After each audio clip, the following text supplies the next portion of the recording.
Hi friends, welcome to Kerala kitchen express. ഇതുവരെ എൻ്റെ channel subscribe ചെയ്തിട്ടില്ലെങ്കിൽ പ്ലീസ് ഒന്ന് സബ്സ്ക്രൈബ് ചെയ്ത് സപ്പോർട്ട് ചെയ്യണം. ഇന്ന് നമ്മൾ നോക്കാൻ പോണത് ഒരു ഫിഷ് കറിയുടെ റെസിപ്പിയാണ്. അതിനുവേണ്ടി ഞാൻ ചട്ടി അടുപ്പത്ത് വെച്ചിട്ടുണ്ട്. ചട്ടി ഒന്ന് നന്നായിട്ട് ചൂടാകട്ടെ. ആ സമയം നമുക്ക് വെളിച്ചെണ്ണ ആഡ് ചെയ്ത് കൊടുക്കാം. ഇതൊരു തമിഴ്നാടൻ സ്റ്റൈല് ഫിഷ് കറിയാണ്. എണ്ണ നന്നായിട്ടൊന്ന് ചൂടാവട്ടെ. ചൂടായതിന് ശേഷം നമുക്ക് ഉലുവ ആഡ് ചെയ്ത് കൊടുക്കാം.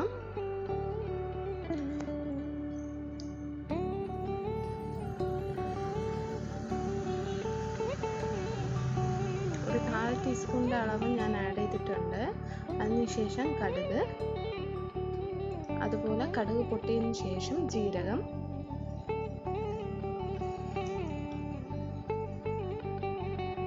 എന്നിട്ട് കുറച്ച് കുഞ്ഞുള്ളി കട്ട് ചെയ്ത് വെച്ചിട്ടുണ്ട്. മീൻകറിക്ക് കുഞ്ഞുള്ളിയാണ് നല്ല ടേസ്റ്റ്.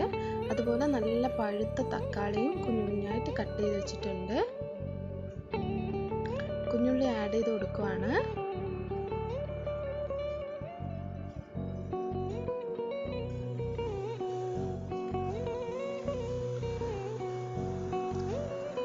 ഉള്ളി ആഡ് ചെയ്തതിന് ശേഷം കുറച്ച് ഉപ്പ് ഇട്ട് കൊടുക്കുവാണ്.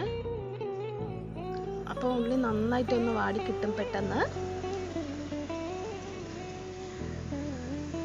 ഈ മീൻകറിക്ക് നല്ലതുപോലെ വെളുത്തുള്ളി ചേർക്കുമ്പോൾ ആ വെളുത്തുള്ളി അവസാനം കഴിക്കാൻ നല്ലൊരു രുചിയാണ്. വെളുത്തുള്ളി ഉടച്ച് ജസ്റ്റ് ക്ലീൻ ചെയ്തിട്ട് ഇട്ടാൽ മതി, കട്ടയൊന്നും ചെയ്യണ്ട. വെളുത്തുള്ളി ആഡ് ചെയ്തതിന് ശേഷം നമ്മൾ കട്ട് ചെയ്ത് ചെറുതാക്കി വെച്ചിരുന്ന തക്കാളി ഇട്ട് കൊടുക്കുവാണ്.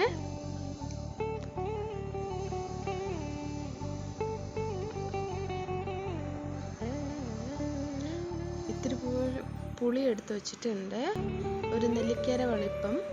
ഈ പുളി നന്നായിട്ട് ഒന്ന് വെള്ളത്തിൽ ഇട്ട് കുതിർത്ത് വയ്ക്കുക.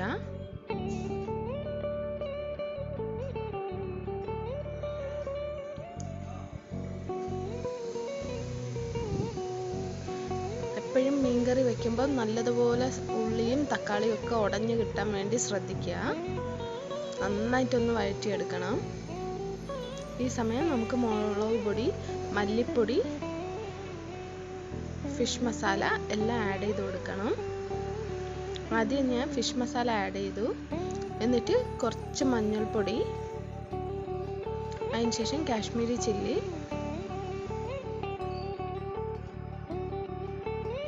അതുപോലെ തന്നെ ഒരു സ്പൂൺ മല്ലിപ്പൊടിയും ചേർത്തിട്ടുണ്ട്. ആദ്യം ഫിഷ് മസാല, പിന്നെ മഞ്ഞൾപ്പൊടി, മുളക് പൊടി, പിന്നെ മല്ലിപ്പൊടി.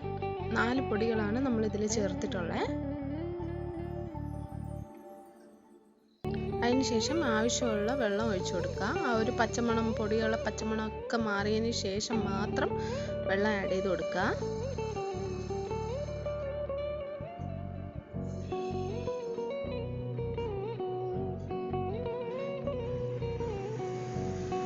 എന്നിട്ട് പച്ചമുളക് കട്ട് ചെയ്ത് ഇട്ട് കൊടുക്കുക. ഞാൻ ഇതിനകത്ത് എരിവില്ലാത്ത 2 പച്ചമുളകാണ് ഇട്ടിട്ടുള്ളത്. അതും കട്ട് ചെയ്തിട്ടില്ല, ജസ്റ്റ് മുഴുവനോടെ മുളക് ഇട്ട് കൊടുത്തിട്ടുണ്ട്. നല്ലൊരു ഫ്ലേവർ കിട്ടും, എന്നാൽ എരിവ് കിട്ടുകയില്ല. പുളിവെള്ളം ആഡ് ചെയ്ത് കൊടുക്കുക.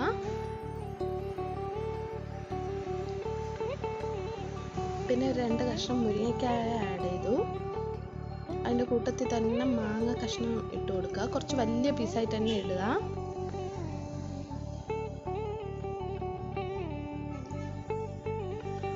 അതുകൊണ്ട് ആവശ്യത്തിന് കുറച്ച് പുളി മാത്രം ഒഴിക്കുക. ആവശ്യമുണ്ടെങ്കിൽ പിന്നെ നമുക്ക് ഒഴിച്ചു കൊടുക്കാം. പിന്നെ കിളിമീനാണ് ഞാൻ ഈ പ്രാവശ്യം എടുത്തിട്ടുള്ളത്. കിളിമീനെ കഴുകി വൃത്തിയാക്കി വെച്ചിട്ടുണ്ട്. ആ മീന് നമുക്ക് അതിനകത്ത് കറിക്കകത്ത് ഇട്ട് കൊടുക്കാം, ഓരോന്നായിട്ട്.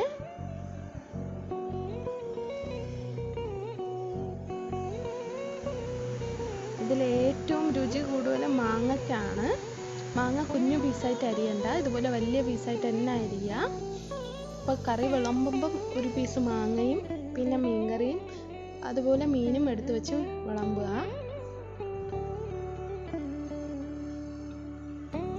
ആവശ്യത്തിനുള്ള ഉപ്പും ഇട്ട് കൊടുത്തു. പിന്നെ ഇതൊന്ന് നന്നായിട്ടൊന്ന് തിളക്കട്ടെ. ഞാൻ അടച്ചു വെച്ചിട്ടുണ്ട്.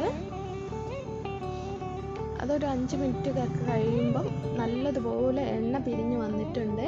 മീൻകറി നന്നായിട്ട് അടിപൊളിയായിട്ട് റെഡി ആയിട്ടുണ്ട്. അവസാനം കുറച്ച് കുറച്ച് മല്ലിയിലയും കരിവേപ്പിലയും ചേർത്തിട്ട് നമ്മൾ അടുപ്പ് ഓഫ് ചെയ്യുക.